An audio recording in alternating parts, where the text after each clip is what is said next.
To kick things off, I'd like to introduce John Lochner, Vice President of Innovation at NYSERDA, to set the stage for our discussion today. And with that, I will pass it over to John. John, can you hear me?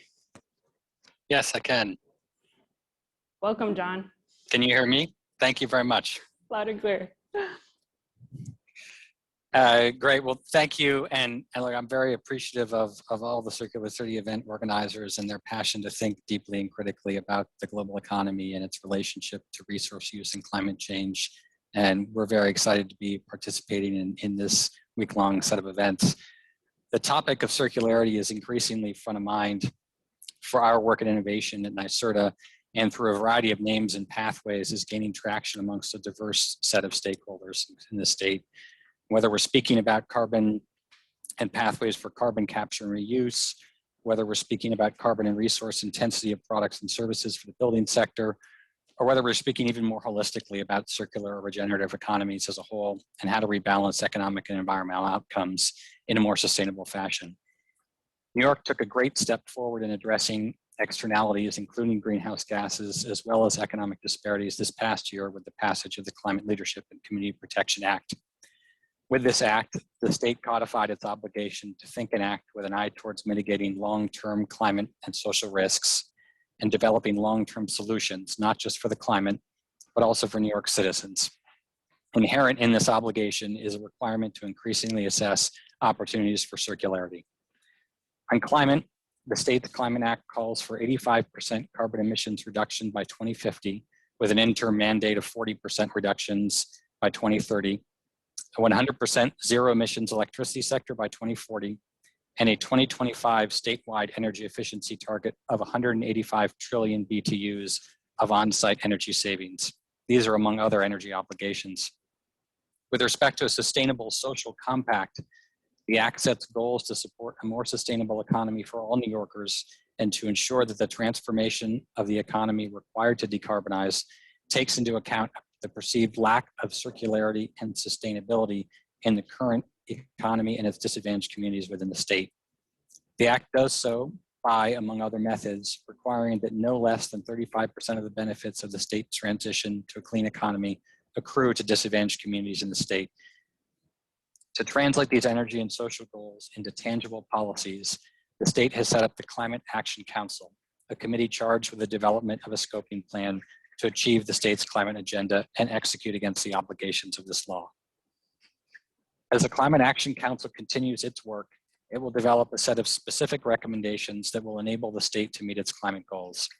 Among many initiatives that the Climate Action Council could move forward related to a circular economy are government procurement rules to drive material-specific embodied carbon reductions, including the call for environmental product declarations in all publicly funded work for structural materials.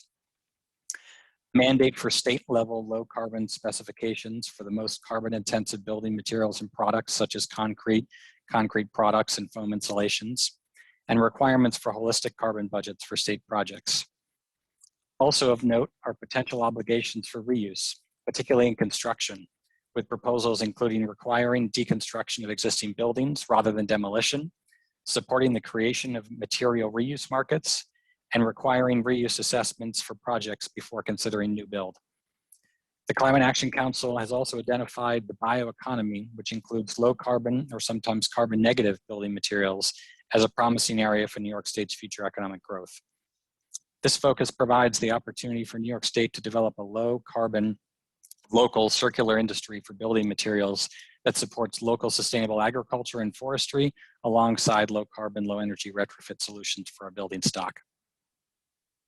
The co-chair of the Climate Action Council, NYSERDA continues its analytical, policy, and funding programming alongside and informed by the work of the Climate Action Council and other state agencies.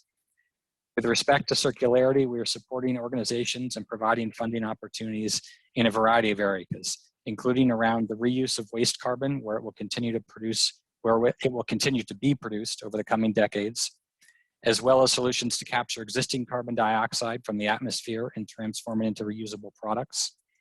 We are also supporting assessments of full product life cycles, both with respect to carbon, as well as other environmentally harmful co-pollutants, to ensure that our work to reduce carbon production does not inadvertently create new waste streams or unsustainable practices.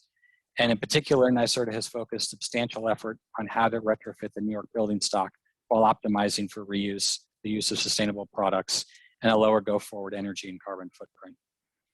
Our buildings work, which you'll hear more about from Michael Reed shortly, includes the Commercial New Construction Program, which among others offers funding for technical assistance to evaluate embodied carbon reduction in projects.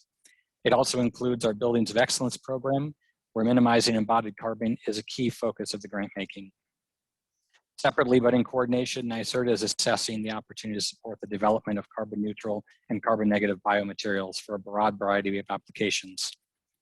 For buildings, biomaterials include load-bearing products such as mass timber, insulation made from straw and hemp, and flooring, furniture, and other products, all of which hold the opportunity to sequester carbon within the products themselves, while also avoiding higher carbon emissions from some of the existing alternative solutions. We're also exploring methods to increase carbon sequestration within working lands and assessing opportunities for carbon negative farms, where the total embedded and operating carbon output from a farm would be less than the incremental increased carbon sequestration in the land. Finally, moving back to an economy-wide perspective, when we think about circularity, we also think about resiliency. A reliable, secure, and resilient energy system and built environment underpins every aspect of the US economy and is critical to human health and well-being. Already, US energy systems and the built environment are heavily impacted by extreme weather events. Climate change means that the future will likely hold more frequent and longer lasting power outages and more destruction of energy infrastructure, buildings, and our transportation systems. Indeed, the cost of climate and weather-related events is climbing. Between 1980 and 2020, the cost of weather and climate disasters alone totaled nearly $2 trillion. 2020 broke a record for the number of weather and climate disasters, with 22 events, each of which cost over $1 billion. The prior record had been set just 4 years earlier. Insurance payouts have dramatically increased as well. Behind each payout is the replacement of a product or asset that was destroyed and needs replacing. Systems that must continually be rebuilt, neighborhoods that are destroyed and swept out to sea will produce greater and greater amounts of waste and pollution, not to mention the human toll. And then the destroyed infrastructure requires replacement.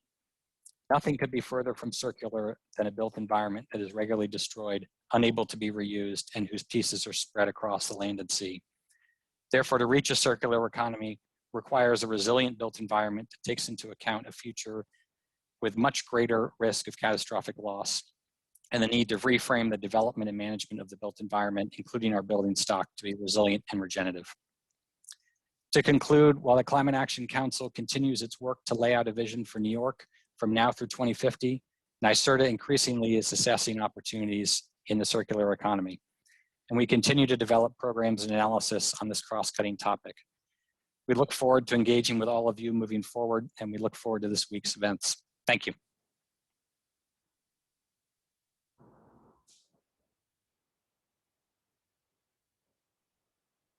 Great, thank you, John, for that introduction.